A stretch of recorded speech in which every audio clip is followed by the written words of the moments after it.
Gitna ng kabi-kabilang fake news. Paano nga ba natin malalaman kung ang iyong nakita ay peke o totoo? Dito tayo sa balitang nagbibigay linaw at totoo. Bigyan niyo po kami ng linaw. Ano ba talagang nangyayari sa Senado? Sasakyan niyo po ba itong puting nakuna namin ito? Sasakyan ko po yan. Kinondena sa pagdinig ng Senado ang pagkalat ng masiselang deepfake. Hindi po totoo na isinailalim ng maraming probinsya sa energy lockdown. Dito tayo sa impormasyong mapagkakatiwalaan. Hindi bababa sa 26 ang patay dahil sa bagyong Tino. Naglakad ng maraming commuters sa unang araw ng nationwide transport strike. Nakauwi na ang mahigit 400 Pilipinong naipit sa gyera sa Middle East. Dito tayo sa Tila-Titinag sa paghahatid ng katotohanan.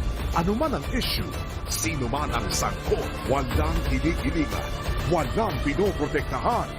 Noon at ngayon, ang Pilipino makakaasa sa GMA News.